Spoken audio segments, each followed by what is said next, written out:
संसदमा रहेका प्रमुख दलहरूबीच अहिलेसम्म भएका सुन तस्करीको छानबिन र अध्ययन गर्न जाँचबुझ आयोग गठन गर्ने सहमति। सिआइबीले अनुसन्धान सकेपछि असोजको 5 गते उच्चस्तरीय छानबिन आयोग बनाउने सर्वदलीय बैठकको सहमति भएको जानकारी। ललिता निवास जग्गा प्रकरणमा सिआइबीको प्रतिवेदन पनि अख्तियारकै फोटोकपी जस्तै भएको दाबी। जग्गा फिर्ता गर्ने भनेपछि 48 जना बनेनन् संगठित अपराधमा प्रतिवादी। सर्वदलीय बैठकमा भएको सहमतिको 2 बुँदे ड्राफ्ट बारे नेकपा एमालेका अध्यक्ष केपी शर्मा ओली र सुभाष चन्द्र नेमुवाङ बीच सर्वदलीय बैठकमै भयो भनाभन। ओलीले के भने, सुभाष नेमुवाङले कस्तो जवाफ फर्काए, यसको विषयमा पुरै जानकारी। नेपाल जापान संसदीय समूह छिट्टै गठन हुने राष्ट्रिय सभाका अध्यक्ष गणेश तिमिल सिन्हाको धारणा। कोशीका मुख्यमन्त्रीको विश्वासको मत विरुद्ध रिट लिएर नेकपा एमालेका नेताहरू सर्वोच्च पुगे। जनमत पार्टीका अध्यक्ष सीके राउत पुगे भाजपाको अफिसमा। शंकर पोखरेलको आरोप, सरकारले सुशासनका नाममा भ्रष्टाचारीको संरक्षण गर्यो। प्रधानमन्त्री पुष्पकमल दाहाल प्रचण्डको न्युयोर्क भ्रमण स्वीकृत। पर्यटन मन्त्री सुदान किराँतीलाई पितृशोक। राष्ट्रिय स्वतन्त्र पार्टीको मुख्यालयमा पुग्यो अमेरिकी राजदूतको टोली। नेपाली कंग्रेसले 7 प्रदेशका पदाधिकारीको सम्मेलन पोखरामा गर्ने।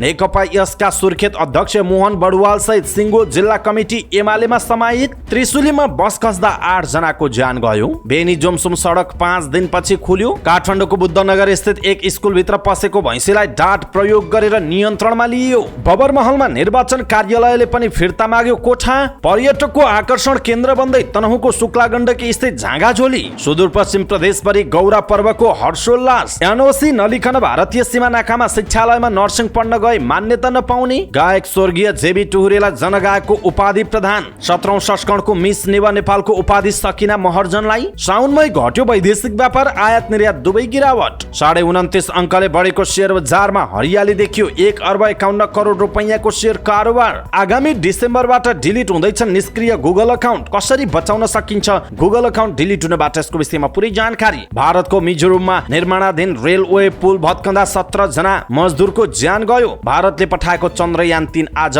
चन्द्रमामा अवतरण गर्दै। टर्कीद्वारा कुको प्रयासमा संलग्न रहेको आशंकामा 20 जना माथि पक्राउ पुर्जी जारी। पेरुको आगलागीमा 2 जनाको मृत्यु, 12 जना घाइते। इस्तानबुलका 6 लाख घरहरू जोखिमपूर्ण अवस्थामा रहेको तथ्याङ्क। एन्फाको साधारण सभा भौतिक उपस्थितिमा गराउन माग। 4 देशीय सम्मिलित T20 अन्तर्राष्ट्रिय श्रृङ्खलामा नेपालको लगातार दोस्रो जित र विश्वकप विजेता स्पेनिस महिला टिमलाई मड्रिडमा भव्य स्वागत। दर्शक महानुभाव नमस्कार। समाचारपाटी.com को न्यूज बुलेटिनमा यहाँलाई हार्दिक स्वागत छ। म प्रहलाद चन्द्र घिमिरे। सदाको चाहिँ आज पनि हामी उपस्थित भएका छौँ। आज दिनभरिका मुख्य समाचार, ब्रेकिङ न्यूज अपडेट लगायत मलाई काम लाग्ने हेर्नै पर्ने महत्त्वपूर्ण समाचारहरू लिएर हाम्रो मेहनतका लागि यो भिडियोमा एउटा लाइक अवश्य गर्नुहोला। दर्शक महानुभाव पलपलको न्यूज अपडेट हेर्नका लागि हाम्रो च्यानललाई तपाईले अहिलेसम्म सब्स्क्राइब गर्नु भएको छैन भने कृपया सब्स्क्राइब गर्नुहोस् अनि नजिकै आउने बेल आइकनलाई क्लिक गर्नुहोला। दैनिक रूपमा हेर्नुहुन्छ भने रेगुलर भनेर लेख्नुहोला। आज पहिलोचोटि हेर्दै हुनुहुन्छ भने फर्स्ट टाइम भनेर लेखिदिनुहोला। देशभित्र हुनुहुन्छ भने आफू गाउँठाउँ शहर जिल्लाको नाम लेख्नुहोला। विदेशमा हुनुहुन्छ भने कुन देशबाट हामीलाई हेरिरहनु भएको छ त्यो कुरा तलको कमेन्ट बक्समा कमेन्ट गर्नुहोला। आउनुहोस् दर्शक महानुभाव आजका मुख्य समाचार सुरु गरौँ। सुन तस्करी प्रकरणको छानबिन गर्न आयोग गठन गर्ने तर सिआइबीले अनुसन्धान सकेपछि मात्रै उच्चस्तरीय छानबिन आयोग बनाउने सर्वदलीय बैठकले सहमति गरेको प्रसङ्गबाट। संसदमा रहेका प्रमुख दलहरूबीच अहिलेसम्म भएका सुन तस्करीको छानबिन र अध्ययन गर्न जाँचबुझ आयोग गठन गर्ने सहमति भएको छ। सहमति अनुसार साउनको 2 गते ब्रेक्सुमा लुकाएर ल्याएको 60 किलो भन्दा बढी सुन तस्करी बारे नेपाल प्रहरीको केन्द्रीय अनुसन्धान ब्युरो सिआइबीले अनुसन्धान सके लगत्तै सरकारले जाँचबुझ आयोग बनाउनेछ।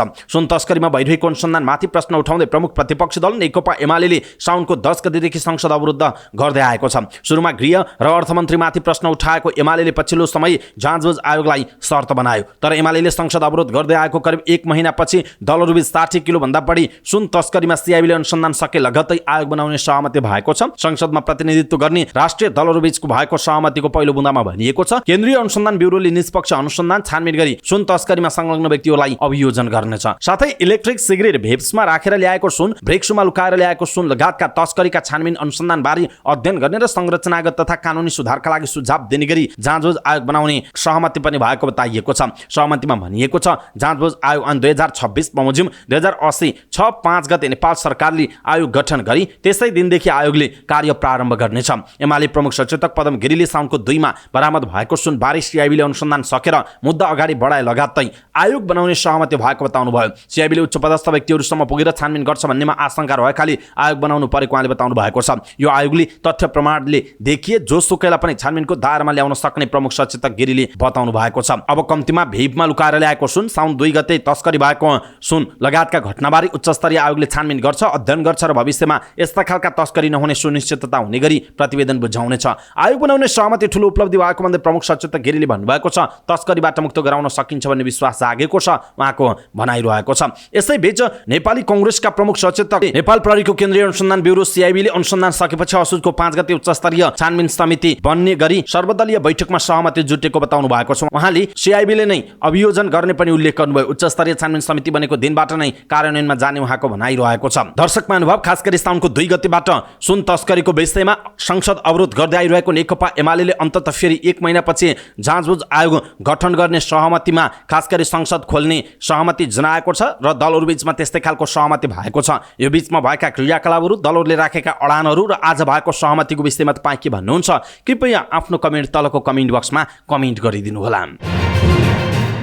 ललिता निवास जग्गा प्रकरणमा झण्डै 3.5 वर्ष लगाएर सरकारी छाप दस्तखत कीर्ति मामिलामा छानबिन टुङ्गाएको नेपाल प्रहरीको केन्द्रीय अनुसन्धान ब्युरो सीआईबीले भ्रष्टाचार मुद्दाको आरोप पत्रसँग मिल्ने गरी अनुसन्धान प्रतिवेदन तयार गरेको छ। सीआईबीले सरकारी वकिलको कार्यालय काठमाडौँमा पेश गरेको अनुसन्धान प्रतिवेदनमा 286 जनालाई मुद्दा चलाउने राय समावेश छ। अख्तियारले झैं 2 पूर्व प्रधानमन्त्रीमाथि अनुसन्धान नै नगरेको ब्युरोले उनीहरूलाई सरकारी साक्षीको रूपमा अदालतमा पेश गर्न राय दिएको छ। भ्रष्टाचार र कीर्तिको अपराधको तौर तरिका र कसुर नितान्त फरक हुन्छ, तर प्रहरी प्रतिवेदन हेर्दा अख्तियारले विशेष अदालतमा पेश गरेको अभियोग पत्र भन्दा यसमा तात्विक फरक देखिएन। एक सरकारी वकिलले भन्नुभएको छ। अख्तियारले अनुसन्धानका दौरान जे जस्तो रवैया अपनाएको थियो सीआईबीको अनुसन्धान पनि उस्तै देखियो। सीआईबीले कीर्तिको अभियोगमा जग्गाको बिगो कायम गर्नेदेखि सरकारी जग्गा फिर्ता गराउन जफत प्रयोजनका लागि प्रतिवादी बनाउने सम्म भनेर तयार पारेको रायमा अख्तियारको आरोप पत्रको प्रभाव देखिएको छ। एकाध तथ्यहरू बाहेक दुवै अनुसन्धान प्रतिवेदनमा समावेश विवरण र अभियोग लगाउन तयार गरिएका आधार उस्तै रहेको बताइएको छ। त्यसो अख्तियार दुरुपयोग अनुसन्धान आयोगले आफ्नो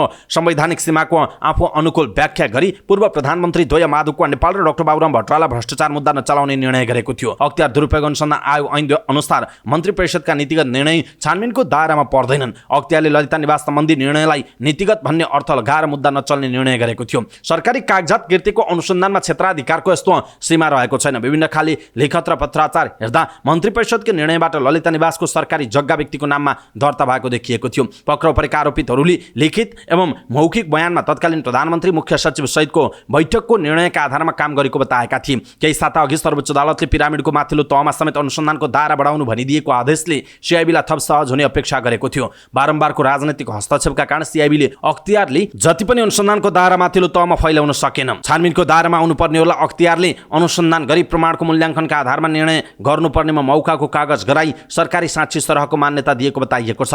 फौजदारी मुद्दामा दखल राख्ने एक वरिष्ठ अधिवक्ता ललिता निवासको पछिल्लो अनुसन्धानलाई निष्पक्ष अनुसन्धान भन्नै नमिल्ने बताउनुहुन्छ। उहाँका अनुसार त्यही सरहको संलग्नतामा सामान्य कर्मचारी र व्यक्तिलाई बयान लिएपछि उच्च पदस्थलाई मौकाको कागज गर्ने सुविधा दिँदा अनुसन्धान प्रभावित भएको सन्देश गएको बताइएको छ।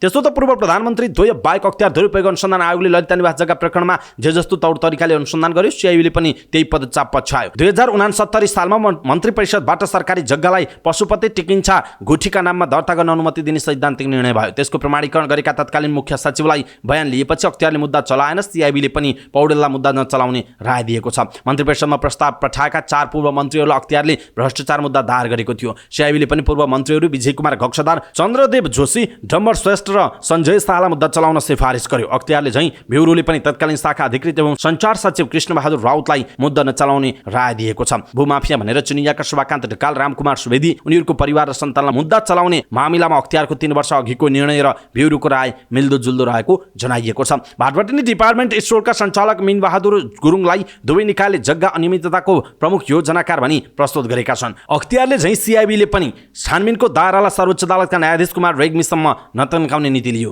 रेग्मी त्यतिबेला ललिता निवासमा 1 आनाको भए पनि जग्गा धनी थिए। अहिले त्यो पनि सरकारीकरण गरेकाले ब्युरोलाई अझै सहज भयो। जग्गा सरकारीकरण गरेकाले नवीन पौडेल, एमाले नेता विष्णु पौडेलका छोरालाई पनि ब्युरोले बयान गराएन। पूर्व नायब महान्यायाधिवक्ता, सरकारी वकिल समूहका सचिव बद्रीप्रसाद गौतम भ्रष्टाचार र सरकारी कागज कीर्तिको अवधारणा नै फरक भएकाले यसको अनुसन्धानको तौर तरिका फरक हुने बताइएको छ। दर्शक महानुभाव, खास गरी ललिता निवास जग्गा प्रकरणमा सीआईको प्रतिवेदन अख्तियारकै फोटोकपी जस्तो भएको भनेर सरकारी वकिल कार्यालयका एकजना अधिकारीले बताएका छन्। यसप्रति तपाईँ के भन्नुहुन्छ? आफ्नो कुरा तलको कमेन्ट बक्समा कमेन्ट गर्नुहोला।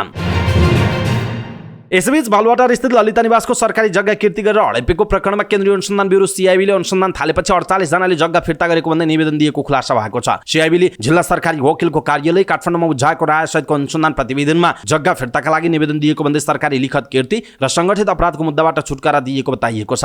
उनीहरूलाई जग्गा फिर्ता गर्ने प्रयोजनका लागि मात्रै प्रतिवादी बनाउन सिआइबीले राय दिएको बताइएको छ। सिआइबीले जग्गा फिर्ता प्रयोजन बाहेक 238 जनालाई मात्र सरकारी लिखत किर्ती र संगठित अपराधमा प्रतिवादी बनाएको जनाइएको छ। ललिता निवासको जग्गा लिने मध्ये सिपीका खेतान सहित 48 जनाले मालपोत कार्यालय दिल्ली बजारमा पनि निवेदन दिएको बताइएको छ।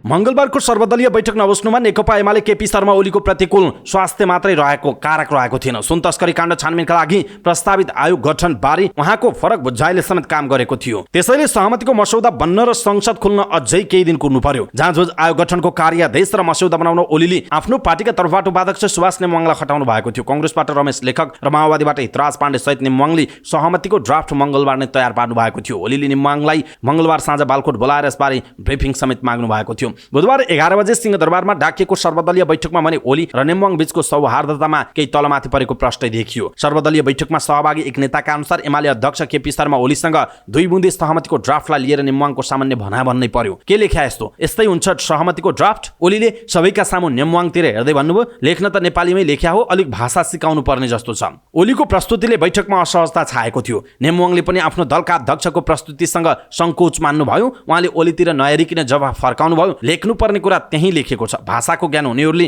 आफै बुझ्नु पर्ने हो। ओलीले 2 बुँदे सहमतिको कुन शब्द वा प्रसङ्गमा चित्त नबुझाउनु भएको हो भन्ने कुरा बैठकमा सहभागीहरूले खुलाएका छैनन्। बैठकले सुनकाण्डको छानबिन गर्न असोजमा जाँचबुझ आयोग बनाउने लगायतका सहमति गरेको बताइएको छ। दर्शक महानुभाव, यसप्रति तपाईँ के भन्नुहुन्छ? आफ्नो कुरा तलको कमेन्ट बक्समा कमेन्ट गर्नुहोला। राष्ट्रिय सभाका अध्यक्ष गणेश प्रसाद तिमिल सिन्हाले छिट्टै नेपाल जापान संसदीय समूह गठन गर्ने बताउनु भएको छ। सिंहदरबारमा जापान नेपाल संसदीय मैत्री समूहका सदस्य द्वय कोबसाई काजुहिरो र नागाई मानाबुसँगको शिष्टाचार भेटमा उहाँले सो कुरा बताउनु भएको हो। प्रतिनिधि सभाको निर्वाचनपछि नेपालमा राजनीतिक परिवर्तनको अवस्थाले गति लिएकोले सो समूह गठन गर्न ढिलाइ भएको उल्लेख गर्दै अध्यक्ष तिमिल सिन्हाले अब त्यसलाई छिट्टै गठन गरी 2 मुलुकको संसद बीचको सम्बन्धलाई अझ बलियो बनाउन लागि पर्ने बताउनु भएको छ। सो समूहमा संघीय संसदका 2 सदनका सांसद सदस्यको रूपमा रहने प्रावधान छ। भेटमा जापानी संसदीय टोलीले नेपालको सो समूह गठन नभएकोमा चासो व्यक्त गरेपछि अध्यक्ष तिमिल सिन्हाले सबै प्रावधानहरू पूरा गरी सो समूह छिट्टै गठन हुने र त्यसले आपसी सम्बन्धलाई अझ बलियो बनाउँदै लैजाने विश्वास व्यक्त गर्नुभयो। त्यस अवसरमा जापानिज टोलीले 2 मुलुक बीचको सदियौंदेखिको सम्बन्धलाई अझ बलियो बनाउँदै लैजानु पर्ने बताएको जनाइएको छ। कोशी प्रदेशका मुख्यमन्त्री उद्धव थापाले संविधान मिचेर विश्वासको मत लिएको दावी गर्दै नेकपा एमाले रेट लिएर सर्वोच्च अदालत पुगेको छ। एमाले कोशी प्रदेश संसदीय दलका नेता हिक्मत कुमार कार्की सहित नेताहरू सर्वोच्च अदालत पुगेका हुन्। सोमबार मुख्यमन्त्री उद्धव थापाले प्रदेश सभाको अध्यक्षता गरिरहनु भएका इस्रायल मन्सुरीले पनि मत लिएर विश्वासको मत पाउनु भएको थियो। विश्वासको मत लिँदा संविधानको उल्लङ्घन भएको दावी सहित रेट लिएर सर्वोच्च पुगेको एमाले संसदीय दलका प्रमुख सचेतक रेवती रमण भण्डारीले बताउनु भयो। जबरजस्ती विश्वासको मत पाएको घोषणा गरेकाले प्रदेश सभा नियमावली र संविधानको व्यवस्थालाई विपरीत भएको दावी रिटमा गरिएको छ। भदौ 4 गते दिउँसो 1 बजे प्रदेश सभा बैठक बोलाएर उपसभामुख सृजना दनुवार स्वास्थ्यको कारण देखाउँदै सोही दिन काठमाडौँ गएपछि प्रदेश सभा बैठक अध्यक्ष मण्डलका सदस्य कांग्रेसका प्रदेश सभा सदस्य इस्रायल मन्सुरीले सञ्चालन गर्नुभएको थियो। मुख्यमन्त्रीको विश्वासको मत सम्बन्धी प्रस्तावमा मत विभाजनपछि दिएको मत सच्याउने समयमा मन्सुरीले सभा अध्यक्षको आसनमा माओवादी प्रदेश सभा सदस्य गीता तेमसिनालाई बोलाएर मतदान गर्न भन्नुभएको थियो। मन्सुरी समेतको मतको आधारमा मुख्यमन्त्री थापाले 47 मत प्राप्त गरी प्रदेश सभा विश्वासको मत पाउनु भएको थियो। विपक्षमा 3 मत परेको जनाइएको छ। सत्तारूढ जनमत पार्टीका अध्यक्ष सीके राउत भाजपाको मुख्यालय नयाँ दिल्लीमा पुग्नु भएको छ। भाजपाका विदेश विभाग इन्चार्ज विजय चौथाइवालेसँग पनि उहाँ र उपाध्यक्ष दीपक शाहले भेट गर्नु भएको हो। शाहले भाजपा नेताहरूसँग पार्टी सम्बन्ध आदान प्रदानका कुराहरू भएको बताउनु भयो। यसअघि पनि भाजपासँग आफूहरूको सम्बन्ध रहँदै आएको उहाँले बताउनु भयो। राजनीतिक भेटघाट र 2 पार्टीबीच सहकार्यका विषयमा कुराकानी भयो। शाहले भन्नुभयो, हामी पहिले पनि आएका थियौँ, चुनाव सकिएपछि 2 पार्टीको सम्बन्ध लगायतका विषयमा कुरा भएको छ। अरू ठोस कार्यसूची छैन। केही राजनीतिक भेटघाट र अध्यक्षज्यूका व्यक्तिगत काम समेत रहेको बताइएको छ। भाजपाले ट्विट गर्दै जनमत पार्टी अध्यक्षसँग 2 पार्टी बीचको सम्बन्ध आदान प्रदान विस्तार तथा घनिष्ठता वृद्धि गर्दै जाने विषयमा छलफल भएको जानकारी दिएको छ। उसले राउत र भाजपा नेता चौथाइवालीको तस्बिर समेत राखेको जनाइएको छ। विगतमा भाजपा भारतको सत्तामा आउने बेलामा राउतले नेपालमा पृथकतावादी नारा दिएर अभियान चलाउनु भएको थियो। त्यसबेला भारतका नेताहरूबाट आफूले चाहे जस्तो सहयोग नपाएको बताउने गर्नुभएका राउतले मूलधारको राजनीतिमा प्रवेश गरेसँगै भारतीय पक्षको स्वागत पाएको देखिएको छ। नेपालमा राउतको दल जनमत पार्टीबाट भर्खरै प्रचण्ड नेतृत्वको मन्त्री मन्त्रिपरिषदमा सहभागिता पनि भइसकेको छ। मंगलबार दिल्ली उड्नुभएको राउत र शाह बिहीबार नेपाल फर्कने कार्यक्रम रहेको छ। नेकपा एमालेका महासचिव शंकर पोखरेलले गठबन्धनको सरकारले सुशासन अभियानको नाममा भ्रमको खेती गरेको आरोप लगाउनु भएको छ। बुधबार वीरेन्द्रनगरमा पत्रकारसँग कफी र कुरा नामक अन्तर्क्रिया कार्यक्रममा बोल्दै पोखरेलले सरकारले सुशासनकै नाममा भ्रष्टाचारीको संरक्षण गरेको आरोप लगाउनु भएको छ। अहिलेको सरकारले जे गरिरहेको छ यसरी देश चल्छ। नक्कली भुटानी शरणार्थी प्रकरण, ललिता निवासको अनुसन्धान र सुन काण्डलाई हेर्दा यसलाई कसरी सुशासनमा लागेको सरकार भन्ने उहाँको प्रश्न छ। यी सबै काम सरकारकै डिजाइनमा भएको प्रश्न देखिन्छ। महासचिव पोखरेलले भन्नुभयो दण्डित हुनुपर्ने सरकार सुशासनको नाम दिएर भ्रमको खेती गरिरहेको छ। उहाँले सुनको अवैध कारोबार गर्न पशुपति सुन काण्ड बाहिर ल्याइएको आरोप समेत लगाउनुभयो। 2 महिना अघि नक्कली कम्पनी खडा गरेर हङकङबाट पानी तान्ने पम्प र ब्रेक सुलाई जहाज चढाएर ल्याउनु पर्ने कारण सुन तस्करीकै लागिरहेछ। ब्रेक सुको तौल कति हुन्छ भनेर भन्न नपाइने, अध्यागमनमा समातिएको सामान 3 दिनपछि हराउँदा पनि हामीले मान्नुपर्ने उहाँले सरकारलाई प्रश्न गर्दै भन्नुभयो यो प्रकरणमा सत्ता पक्ष नै संलग्न छ भन्ने कुराको निष्कर्षका आधारमा हामीले उच्चस्तरीय छानबिन समिति गठनको माग गरेका हौं उहाँको भनाइ छ। पोखरेलले नक्कली भुटानी शरणार्थी प्रकरण पनि सरकारको चाहनाले भन्दा पनि अमेरिकन दबावले अगाडि बढेको बताउनुभयो। यस प्रकरणमा पनि निष्पक्ष छानबिन हुन नसकेको उहाँको आरोप रहेको छ। ललिता निवास प्रकरणको घरमा मुछिएकाहरूलाई घर घरमा गएर अनुसन्धान तथा बयान लिएकोमा पनि उहाँले सिआइबीको आलोचना पनि गर्नुभएको छ। फरक प्रसङ्गमा महासचिव पोखरेलले एमाले कर्णालीको नेतृत्वको विकास हुन अपरिहार्य रहेको बताउनु भएको छ। मन्त्रिपरिषदको बैठकले प्रधानमन्त्री पुष्पकमल दाहाल प्रचण्डको न्युयोर्क भ्रमण स्वीकृत गरेको छ। मन्त्रिपरिषदको बैठकले परराष्ट्र मन्त्रालयको प्रस्तावमा प्रचण्ड नेतृत्वको नेपाली प्रतिनिधि मण्डलको भ्रमण स्वीकृत गरेको जनाइएको छ। संयुक्त राष्ट्र सङ्घको 78औं महासभामा सहभागी हुन प्रधानमन्त्री प्रचण्ड त्यसतर्फ जान लाग्नु भएको हो। मन्त्रिपरिषदको यही बैठकले स्वर्गीय जेबी टुहुरेलाई जनगायकको उपाधि प्रदान गर्ने निर्णय समेत गरेको बताइएको छ। अर्थ मन्त्रालयको प्रस्तावमा धितोपत्र सम्बन्धी ऐन 2063 को दफा 116 को उपदफा 1 बमोजिम नेपाल धितोपत्र बोर्डलाई एकसाथ संलग्न नेपाल धितोपत्र निष्कासन 7औं संशोधन नियमावली संशोधन गर्न स्वीकृत प्रदान गर्ने निर्णय भएको छ। अर्थ मन्त्रालयको प्रस्तावमा धुलीखेल अस्पताल आपतकालीन केन्द्र तथा सुधार परियोजनाका लागि जापान सरकारबाट प्राप्त हुने 3 अर्ब 20 करोड 60 लाख जापानी ऐन अनुदान सहायता स्वीकृत गर्ने निर्णय पनि मन्त्रिपरिषद बैठकले गरेको जनाइएको छ। संस्कृति पर्यटन तथा नागरिक उड्डयन मन्त्री सुदन किराँतीलाई पितृशोक परेको छ। मन्त्री किराँतीका बुबा हर्कबहादुर राईको काठमाडौँको वीर अस्पतालमा निधन भएको निजी सचिव डाक्टर डिजन भट्टराईले जानकारी दिनुभयो। उहाँ लामो समयदेखि प्यारालाइसिस सम्बन्धी समस्याबाट पीडित हुनुहुन्थ्यो। उहाँकी आमाको यसअघि नै निधन भइसकेको थियो। मन्त्री किराँतीले पनि बुबाको निधन भएको सामाजिक सञ्जाल फेसबुक मार्फत जानकारी गराउनु भएको छ। उहाँले लेख्नुभयो भर्खरै बुबाले धोका दिनुभयो। आमाले त हामीलाई पहिला नै धोका दिएर जानुभयो, उपरान्त बुबा आमा त रहनु भएन, रह्यो त केवल खिची छाडेको तस्बिर आँखामा, पितृत्व र मातृत्व छातीभित्र। आजबाट हामी पूर्ण रूपमा टुहुरो भयौं, तर कर्तव्यबाट टुहुरो बन्न मिल्दैन। सारा नेपाली मेरो आमा बुबा हुन्, बाँकी जीवन उहाँहरूको सेवामा लगाउनेछु। निशब्द छु तर भन्न बाध्य छु, बुबा हार्दिक श्रद्धाञ्जली, किराँतीले लेख्नु भएको छ।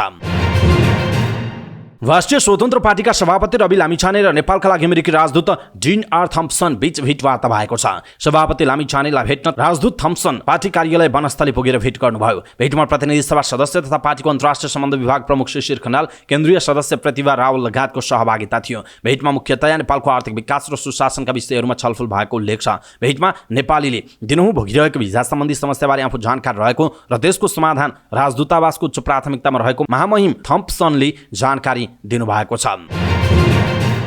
नेपाली कांग्रेसका 7 प्रदेशका पदाधिकारीहरूको सम्मेलन पोखरामा हुने भएको छ। कांग्रेस गण्डकी प्रदेश समितिको आयोजनामा 7 प्रदेशका पदाधिकारीहरूको सम्मेलन भदौको 16 र 17 गते पोखरामा हुन लागेको कांग्रेस गण्डकीका महामन्त्री विष्णु लामिछानेले जानकारी दिनुभयो। कार्यक्रममा कांग्रेस सभापति शेरबहादुर देउवा प्रमुख अतिथि रहने महामन्त्री लामिछानेले बताउनुभयो। कार्यक्रम तय भइसकेको छ। सभापति ज्यूको समयको कुरा थियो, उहाँ 16 गते आउने कुरा भएको छ। सम्मेलन 16 र 17 गते हुन्छ उहाँको भनाइ छ। कार्यक्रमको औपचारिक निर्णय हुन भने बाँकी रहेको उल्लेख छ। कार्यक्रम तय भइसकेको छ। आउँदो 8 गते बस्ने पार्टी संगठनको बैठकले औपचारिक निर्णय गर्नेछ महामन्त्री लामिछानेको भनाइ छ। प्रदेशले गरेका कामहरू आदान प्रदान गर्ने उद्देश्यले सम्मेलन गर्न लागेको महामन्त्री लामिछानेले सुनाउनुभयो। सम्मेलनले प्रदेशहरूको समन्वयात्मक भूमिका बढाउने लामिछानेको विश्वास छ। सम्मेलनमा एउटा प्रदेशबाट 10 पदाधिकारीका दरले सहभागिता हुने जनाइएको छ।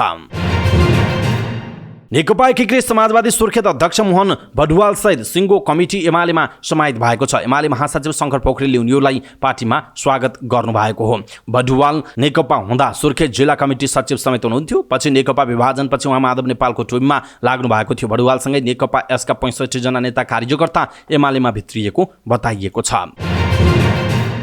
धादिङको गजुरी 240 भन्ने स्थानबाट त्रिशुली नदीमा यात्रुवाहक बस खस्दा 8 जनाको ज्यान गएको छ भने 8 जना घाइते भएका छन्। काठमाडौँबाट पोखरातर्फ जाँदै गरेको प्रदेश 301-005 ख 7952 नम्बरको बस बिहान 11:15 बजे सडकबाट करिब 40 मिटर तल त्रिशुली नदीमा खसेको थियो। दुर्घटनामा 2 महिला र 6 पुरुष गरी 8 जनाको मृत्यु भएको जिल्ला प्रहरी कार्यालय धादिङका प्रवक्ता एवं डीएसपी सन्तु जयसवालले जानकारी दिनुभयो। घटनास्थलबाट 16 जनाको उद्धार गरिएको थियो। तीमध्ये 8 जनाको मृत्यु भएको छ भने 8 जना घाइतेको स्थानीय अस्पतालमा उपचार भइरहेको छ, डीएसपी जयसवालले भन्नुभएको छ। घटनास्थलमा नेपाली सेना, सशस्त्र प्रहरी र नेपाल प्रहरीको टोली उद्धारमा खटिएको जनाइएको छ।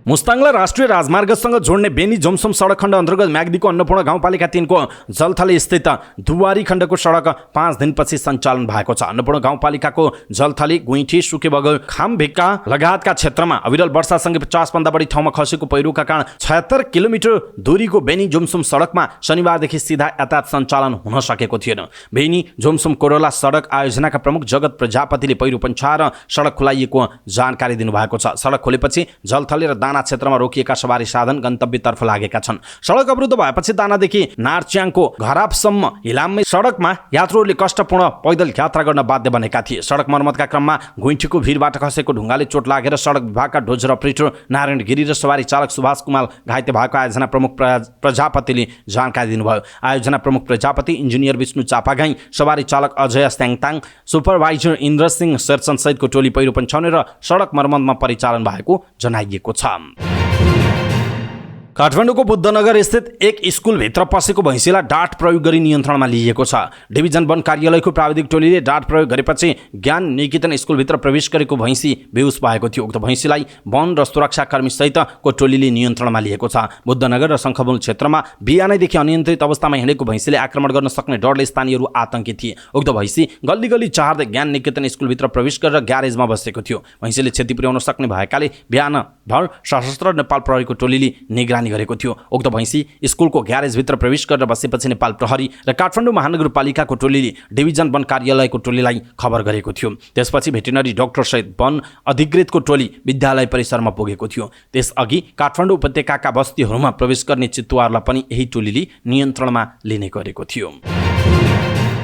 जिल्ला निर्वाचन कार्यालय काठमाडौँले पनि बबरमहल दरबारमा विगतमा आफूले प्रयोग गरेको कार्यालय फिर्ता मागेको छ। हालै प्रबलीकरण रेट्रोफिटिङ सकिएको बबरमहल प्रयोगको विषयमा महालेखा परीक्षकको कार्यालय र सडक विभाग बीच विवाद भइरहेका बेला जिल्ला निर्वाचन कार्यालयले पनि विगतमा आफ्नो स्वामित्वमा रहेको भाग फिर्ता मागेको जनाइएको छ। करिब 22 रोपनी क्षेत्रफलमा बनेको करिब 300 भन्दा बढी कक्ष रहेको बबरमहल दरबारमा महालेखा परीक्षकको कार्यालयले करिब 30 वटा कक्षमा आफ्ना निर्देशनालयहरू राख्न खोजेपछि विवाद रहेको छ। महालेखालाई रोक्न प्रबलीकरण नसकिँदै सडक विभागले बुधबारदेखि आफ्नो कार्यालय का सामान हतार सारिरहेको छ।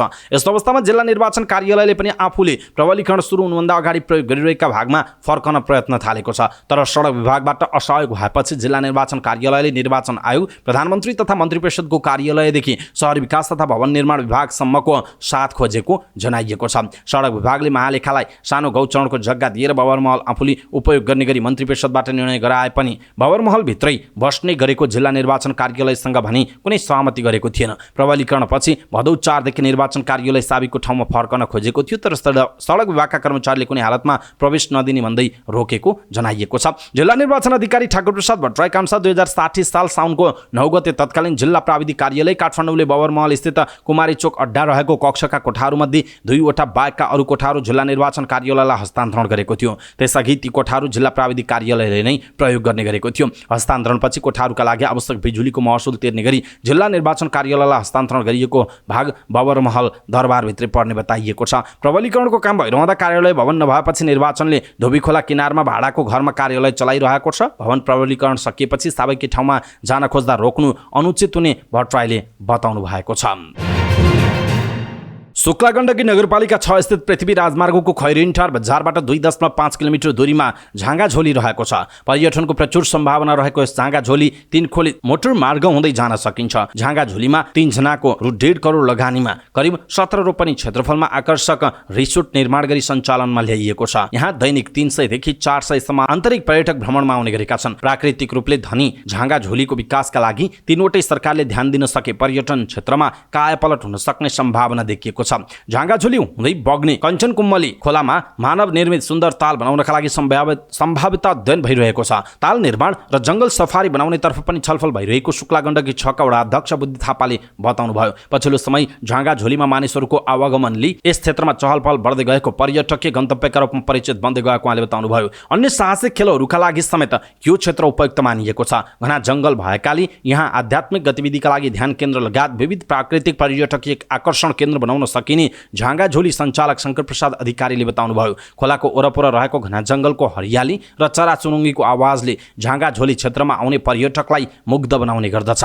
चालु आर्थिक वर्षमा झाँगाझोलीदेखि दरगाउँसम्म सडकको स्तर उन्नतिका लागि सङ्घीय सरकारले रु 35 लाख बजेट विनियोजन गरेको छ। सो सडक निर्माण कार्य सम्पन्न भएपछि झाँगाझोली आवत जावतमा अझ सहज हुने बताइएको छ। खैरेनीटारदेखि झाँगाझोली हुँदै 3 खोले देवी मार्गको बाँकी निर्माण कार्य समेत यथाशीघ्र सम्पन्न हुनुपर्ने सो क्षेत्रका स्थानीयवासीले बताएका छन्। सिन्धुली जिल्लाको झाँगाझोली हाल सुनकोशी गाउँपालिकामा पर्छ। बिपी राजमार्गमा पर्ने झाँगाझोलीमा रहेका ऐतिहासिक सांस्कृतिक धार्मिक मठ मन्दिर समेतका मन्दिरहरू सम्पदाहरू समेटेर तनहुँमा झाँगाझोली सञ्चालनमा ल्याइएको बताइएको छ।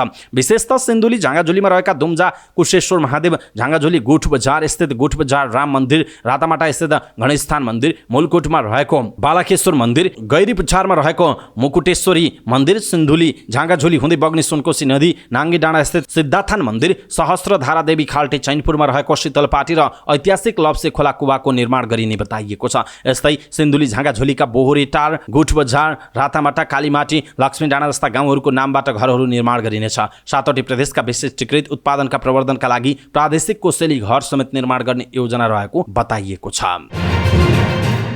सुदूरपश्चिम प्रदेशमा अहिले प्राय रातो माटो र कमिरोले बनेका सबै घर चिटिक्क पोतिएका छन्। बाटोघाटो, पानी, पँधेराहरू सबै सफा गरिएको छ। यसरी सजिएका घर देख्दा सबैको मन लोभिने गरेको छ। सहरमा भन्दा पनि गाउँमा भएका घरहरू सजिएको बढी भेटिन्छ। गाउँमा अहिले निकै रमणीय वातावरण बन्दै गएको छ। वर्षातको समय भएकाले बाटोघाटो बिग्रिएको भए पनि अहिले गौरा पर्वका लागि आफ्ना माइती पोइली आउने जाने बाटोमा पनि बाक्लै भेटिन्छ। गौरामा गाइने फाग र रागहरूले त झन् गाउँ बस्तीको रौनक नै फेरिएको छ। सुदूरपश्चिम प्रदेशका पहाडी जिल्ला र कर्णाली प्रदेशको जुम्ला, हुम्ला, कालीकोट क्षेत्रमा अहिले गौरा पर्वको रौनक धुमधामसँग लागेको छ। भाद्र शुक्ल पञ्चमीको दिन बिरुडा भिजाएर गौराको शुभारम्भ भएको मानिन्छ भने सप्तमीको दिन गौरा भित्राउने चलन रहेको छ। कुश, धान, साउ, अपमार्ग, तिल लगायतका विभिन्न नौबोटबाट तयार गरिने गौरा पञ्चकन्या तथा व्रतालुहरूले विभिन्न बाजा गाजा र फाग माङ्गलिक गीत गाएर टाउकोमा राखेर नचाउँदै गौरा घरमा भित्रियाउने चलन रहेको जोरायल गाउँपालिका 5 के दुर्गादेवी विष्टले बताउनुभयो। उहाँका अनुसार यसरी भित्राइएकी गौरा घर बेहुली जस्तै सजाइन्छ।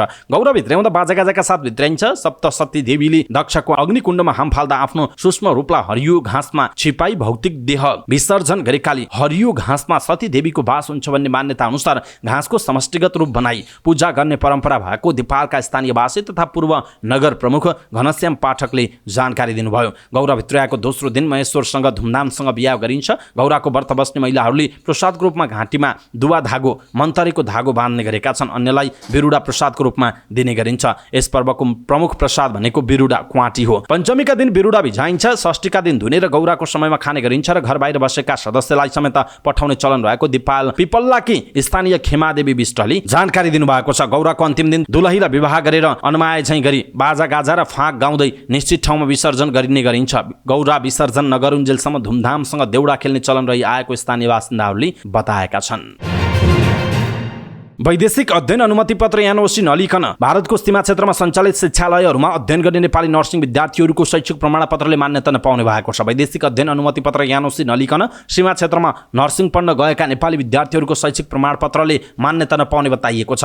चिकित्सा शिक्षा आयोगका सदस्य सचिव कृष्ण प्रसाद काप्रेले भारतीय सीमा क्षेत्रमा नर्सिङ पढ्न जाने नेपाली विद्यार्थीले अनिवार्य एनओसी लिएर मात्रै जानुपर्ने बताउनुभयो। उहाँले त्यसका लागि सम्बद्ध निकायले सूचना जारी गर्नुपर्ने बताउनुभयो। अहिले नेपाली विद्यार्थीहरू नर्सिङ अध्ययनका लागि नेपालको सीमा क्षेत्रमा सञ्चालित कलेजमा जाने गरेका छन्। शिक्षा पत्रकार सञ्जालले काठमाडौँमा आयोजना गरेको एक कार्यक्रममा बोल्दै काप्रेले भारतीय सीमामा नर्सिङ कलेज खुलेको बारेमा कसले अनुसन्धान गरेको छ भन्दै प्रश्न गर्नुभयो। उहाँले देश बाहिर अध्ययन गर्न कति विद्यार्थी गएका छन् भन्ने बारेमा अध्ययन गर्न जरुरी रहेको बताउनुभयो। उहाँले नियमनकारी निकायको प्रभावकारिता नदेखिँदा अभिभावक र विद्यार्थीहरू अन्यलमा परेको बताउनु भएको छ। सरकारले गायक स्वर्गीय जेबी टुहुरे जुठ बहादुर खड्गीलाई जनगायकको उपाधि प्रदान गरेको छ। सिंहदरबारमा बसेको मन्त्री परिषदको बैठकले गायक स्वर्गीय टुहुरेलाई जनगायकको उपाधि प्रदान गर्ने निर्णय गरेको हो। बैठकले प्रधानमन्त्री पुष्पकमल दाहाल प्रचण्ड नेपाली प्रतिनिधि मण्डलको नेतृत्व गर्दै न्युयोर्कमा आयोजना हुने संयुक्त राष्ट्र सङ्घको 78औं महासभामा सहभागी हुन भ्रमण स्वीकृत गर्ने निर्णय गरेको सञ्चार तथा सूचना प्रविधि मन्त्री रेखा शर्माले बताउनुभयो। सरकारकी प्रवक्ता समेत रहनुभएको उहाँले सरकारले धितोपत्र ऐन सम्बन्धी ऐन 2063 को दफा 116 उपदफा 1 बमोजिम नेपाल धितोपत्र बोर्डलाई संलग्न धितोपत्र तथा निष्कासन 7औं संशोधन नियमावली 2080 संशोधन गर्न स्वीकृति प्रदान गर्ने निर्णय भएको पनि जानकारी दिनुभयो। मन्त्री शर्माले सरकारले धुलीखेल अस्पताल आपतकालीन केन्द्र सुधार परियोजनाका लागि जापान सरकारबाट प्राप्त हुने जापानी ऐन 3 अर्ब 29 करोड 60 लाख अनुदान सहायता स्वीकृत गरेको पनि बताउनु भएको छ। नेवार समुदायका युवती बीचको सौन्दर्य प्रतियोगिता मिस नेवा नेपालको उपाधि सकिना महर्जनले जित्नु भएको छ। कमलादेशस्थित नेपाल प्रज्ञा प्रतिष्ठानमा भएको फिनालेमा मिस नेवा नेपालको उपाधि सकिनाले हात पार्नु भएको हो। 17 युवती बीच भएको 17औं संस्करणको मिस नेवा नेपाल अन्तर्गत फर्स्ट रनर अपको उपाधि ऋषिदा श्रेष्ठ, सेकेन्ड रनर अपको उपाधि मिनासा महर्जनले जित्नुभयो। नेप्लिज फेसन होमको आयोजनामा नेवार समुदायका युवती बीचको सौन्दर्य प्रतियोगिता मिस नेवा नेपालको कार्यक्रम भएको जनाइएको छ। चालु आर्थिक वर्ष 2080-81 को पहिलो महिनामै वैदेशिक व्यापारमा गिरावट आएको छ। भन्सार विभागका अनुसार साउनमा 1 खर्ब 29 अर्ब 23 करोडको वस्तु आयात भएको छ। यो गत आर्थिक वर्षको यस्तै महिनाको तुलनामा 1.5% को कम हो। गत वर्ष साउनमा 1 खर्ब 31 अर्ब रुपैयाँको वस्तु आयात भएको थियो। यस महिनामा निर्यातमा 8.65% को गिरावट आएर 13 अर्ब 52 करोड रुपैयाँमा सीमित भएको छ। अघिल्लो आर्थिक वर्षको पहिलो महिनामा 14 अर्ब 80 करोड रुपैयाँको निर्यात भएको थियो। आयात र निर्यात दुवैमा आएको गिरावटले समग्र वैदेशिक व्यापार तथा व्यापार घाटा समेत घटेको छ। साउनमा कुल वैदेशिक व्यापारको आकार 1 खर्ब 42 अर्ब 76 करोड रुपैयाँ कायम भएको छ। यो गत आर्थिक वर्षको यसै महिनाको तुलनामा 2.28% कम हो। सो आर्थिक वर्षको साउनमा 1 खर्ब 46 अर्ब रुपैयाँको वैदेशिक व्यापार भएको थियो। साउनमा व्यापार घाटा 1 खर्ब 15 अर्ब 71 करोड रुपैयाँ भएको जनाइएको छ। नेपालको वैदेशिक व्यापारमा निर्यातको हिस्सा 9.48% र आयातको हिस्सा 90.52% रहेको छ। साउनमा गत आर्थिक वर्षको तुलनामा निर्यातको हिस्सा खस्किएको जनाइएको छ। यसैबीच भन्सार विभागका अनुसार साउनमा पेट्रोलियम पदार्थको आयातमै ठूलो गिरावट देखिएको छ। यस आर्थिक वर्षमा 21 अर्ब 98 करोड रुपैयाँको पेट्रोलियम पदार्थको आयात भएको छ। गत आर्थिक वर्षको साउनमा मात्रै पेट्रोलियम पदार्थको आयात 25 अर्ब रुपैयाँ भएको जनाइएको छ। लगातार दोस्रो दिन पनि बुधबार शेयर बजार दोहोरो अङ्कले बढेको छ। शेयर बजार परिसूचक नेप्से बुधबार 29.47 अङ्कले बढेर 2045.45 बिन्दुमा पुगेको छ। बुधबार सबै समूहको शेयर बढेकोमा जलविद्युत, होटल उत्पादन र व्यापार समूहको शेयर उच्च अङ्कले उकालो लागेको छ। सबभन्दा धेरै खुटेली बुखारी जलविद्युत कम्पनीको शेयर 10% तथा लिबर्टी इनर्जी र ग्लोबल आइएमई ब्यालेन्स फन्डको शेयर 9.5% ले बढेको छ। समग्रमा बजार हरियाली भए पनि सबभन्दा धेरै सिटिजन सुपर 30 म्युचुअल फन्डको शेयर 7.5% ले ओह्रालो लागेको छ। अब बजारसँगै कारोबार रकम पनि बढेको छ। 42,37,000 किता शेयर 1 अर्ब 51 करोड रुपैयाँमा कारोबार भएको छ। सबैभन्दा धेरै घोराई सिमेन्ट इन्डस्ट्रिजको शेयर 7 करोड 57 लाख रुपैयाँमा कारोबार भएको जनाइएको छ।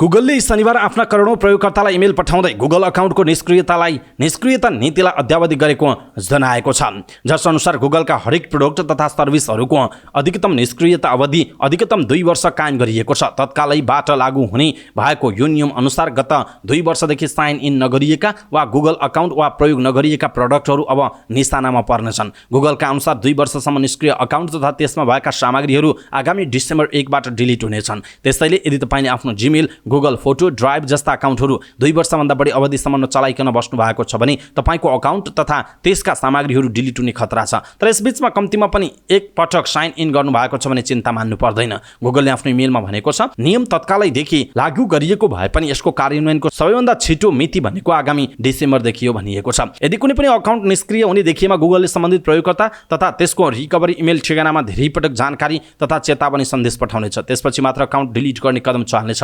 गुगलका अनुसार कम्तीमा 8 महिनासम्म यस्ता ताकेता इमेलहरू पठाइनेछ र त्यसपछि मात्र अकाउन्ट डिलिटको कदम अगाडि बढाइनेछ। कुनै पनि गुगल अकाउन्ट डिलिट भइसकेपछि त्यो अकाउन्टका लागि प्रयोग भएको जीमेल ठेगाना नयाँ गुगल अकाउन्टमा प्रयोग गर्न सकिने छैन। त्यसैले आफ्नो गुगल अकाउन्टलाई डिलिट हुनबाट कसरी बचाउने त? त्यसको सबैभन्दा उत्तम उपाय भनेको कम्तीमा 2 वर्षमा एक पटक अकाउन्ट साइन इन गर्ने हो। गुगलका अनुसार यदि तपाईले पछिल्लो 2 वर्षमा कम्तीमा एक पटक भए पनि आफ्नो गुगल अकाउन्टमा साइन इन गर्नु भएको छ भने त्यसलाई सक्रिय मानिनेछ र डिलिट नगरिने बताइएको छ। भारतको मिजोरममा बुधबार निर्माणाधीन रेलवे पुल भत्कँदा कम्तीमा 17 जना मजदुरको ज्यान गएको प्रहरीले जनाएको छ। प्रहरी अधिकारीहरूका अनुसार यो घटना मिजोरम राज्यको राजधानी आइजलबाट झन्डै 20 किलोमिटर पर रहेको सैराङ क्षेत्रमा भएको हो। दुर्घटनामा घाइते भएकाहरूका पूर्ण विवरण प्राप्त भइ नसकेको बताइएको छ। यसैबीच घटनास्थलमा खोज तथा उद्धार जारी रहेको जनाउँदै प्रधानमन्त्री नरेन्द्र मोदीको कार्यालयले मृतकका परिवारलाई 2 लाख भारु क्षतिपूर्ति दिने जनाएको छ। प्रधानमन्त्री मोदीले दुर्घटनाको खबरबाट आफू मर्माहत भएको उल्लेख गर्दै शोकाकुल परिवारजनप्रति समवेदना पनि प्रकट गरेका छन्। भारतले अन्तरिक्षमा पठाएको चन्द्रयान 3 आज चन्द्रमामा अवतरण गर्दैछ। भारतीय अन्तरिक्ष अनुसन्धान संगठन इसरोले चन्द्रयान 3 आज बेलुका अवतरण हुने जनाएको छ। सकुशल अवतरण भएमा चन्द्रयान 3 चन्द्रमाको दक्षिणी ध्रुवमा अवतरण गर्ने पहिलो यान बन्नेछ। चन्द्रमाको दक्षिणी ध्रुवमै अवतरण गर्ने क्रममा रहेको रुसी यान लुना 25 आइतबार दुर्घटनामा परेपछि चन्द्रयान 3 लाई पहिलो हुने अवसर छ।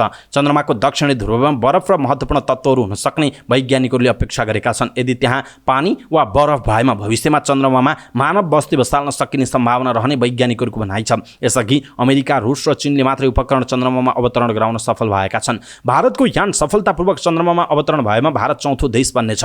4 वर्ष अघि चन्द्रयान 2 चन्द्रमामा अवतरण गर्ने क्रममा दुर्घटना भएपछि यसलाई थप परिष्कृत गर्दै भारतले चन्द्रयान 3 बनाएको हो। भारतले चन्द्रमा मिसनका लागि गएको जुलाई 14 मा अन्तरिक्ष यान पठाएको हो। इसरोले चन्द्रयान अवतरणको अन्तिम तयारीमा रहेको बताएको भारतीय सञ्चार माध्यमहरूले जनाएका छन्।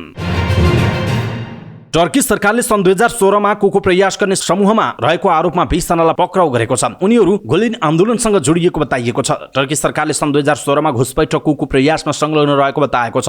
पक्राउ पुर्जी जारी भएका 20 मध्ये 11 जना अझै सरकारी काममा कार्यरत रहेको बताइएको छ। उनीहरू विरुद्ध सार्वजनिक क्षेत्रमा घुसपैठ गरेको आरोप छ। उनीहरूलाई पक्राउ गर्न प्रहरीले 4 वटै प्रदेशमा एकैपटक अभियान सञ्चालन गरेको छ। अङ्काराले अमेरिकामा रहेका फेतुल्लाह गुलिनलाई सन् 2016 मा भएको कुको प्रयासको मुख्य योजनाकार रहेको आरोप लगाएको छ, जसमा कम्तीमा 250 जनाको ज्यान गएको थियो। टर्की सरकारले विद्रोहको प्रयासपछि उक्त सञ्जालसँग जोडिएको शङ्कामा कारबाही अभियान चलाइरहेको छ। दक्षिणी पेरुको अपुरिमाक क्षेत्रको जंगलमा लागेको डडेलोमा 2 जनाको ज्यान गएको छ। अन्य 2 जना सम्पर्कविहीन भएका छन् भने अन्य 12 जना घाइते भएको राष्ट्रिय आपतकालीन केन्द्रले जनाएको छ। इहु आल्लु जिल्लामा आइतबारबाट सुरु भएको आगलागीले जीव जनावरका साथै प्राकृतिक वातावरणमा ठूलो असर परेको बताइएको छ। घाइतेको स्थानीय अस्पतालमा उपचार भइरहेको छ। घाइतेमध्ये धेरैको अवस्था गम्भीर छ। डडेलोले जिल्लाको करिब 200 हेक्टर क्षेत्रफल, वन्यजन्तु, वनस्पति र घरहरूमा क्षति पुर्याएको छ। स्थानीय संस्थाहरूको सहयोगमा स्थानीयहरूले उद्धार कार्य जारी राखे बताइएको छ।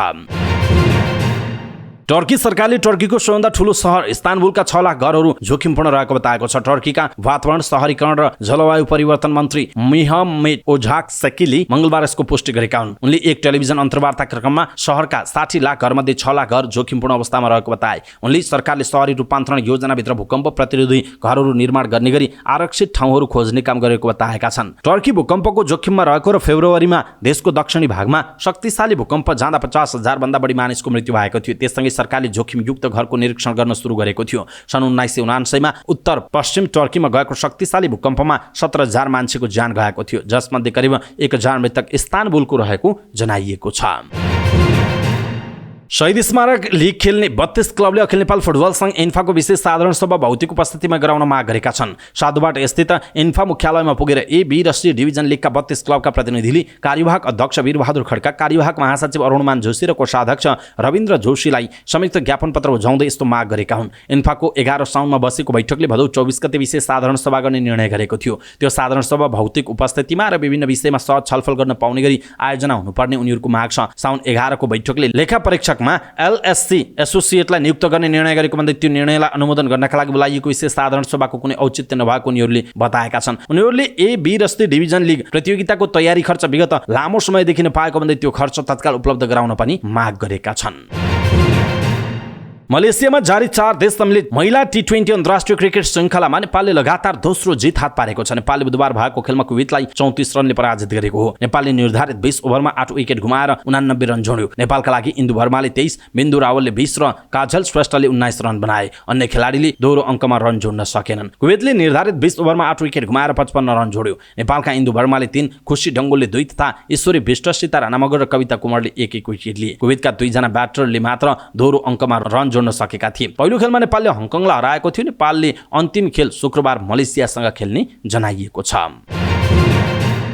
विश्वकप विजेता स्पेनिस महिला विश्वकप टोलीलाई मड्रिडमा भव्य स्वागत गरिएको छ। विश्वकप विजेता भई घर फर्किएका उनीहरूलाई मड्रिडमा भव्य स्वागत गरिएको। उनीहरूलाई राजधानीमा हजारौं समर्थक तथा शुभचिन्तकहरूले स्वागत गर्दै हौसला प्रदान पनि गरेका थिए। ओल्गा कार्मोनाले 29औं मिनेटमा गरेको गोलमा इङ्ल्यान्डलाई 1-0 हराउँदै फाइनलको पारी जितेको थियो। मड्रिडमा विश्वकपकी गोलकर्ता कार्मोनाको लागि विशेष समर्थन भएको थियो। उनलाई विश्वकप खेलिसकेपछि मात्रै बुबाको मृत्युको खबर दिइएको थियो। उनको बुबाको मृत्यु विश्वकपको दिन आइतबार खेल सुरु हुनुभन्दा केही समय अघि मात्र भएको थियो। अवस्था दर्शक महानुभाव समाचारपाटी.com को न्यूज बुलेटिन अहिलेका लागि यति नै। हामीले प्रस्तुत गरेका यी समाचारहरूप्रति तपाईको धारणा के छ? आफ्नो धारणा तलको कमेन्ट बक्समा कमेन्ट गर्नुहोला। हाम्रो मेहनतका लागि यो भिडियोमा एउटा सानो लाइक अवश्य गर्नुहोला। दर्शक महानुभाव पलपलको न्यूज अपडेटका लागि हाम्रो च्यानललाई तपाईले अहिलेसम्म सब्स्क्राइब गर्नुभएको छैन भने कृपया सब्स्क्राइब गर्नुहोस् अनि नजिकै आउने बेल आइकनलाई क्लिक गर्नुहोला। समाचारपाटी.com को न्यूज बुलेटिन नेपाली समय अनुसार भोलि बिहान 5 बजे लिएर फेरि हामी उपस्थित हुनेछौँ। पलपलको न्यूज अपडेटका लागि तपाई समाचारपाटी.com हेर्दै गर्नुहोस्। नमस्कार।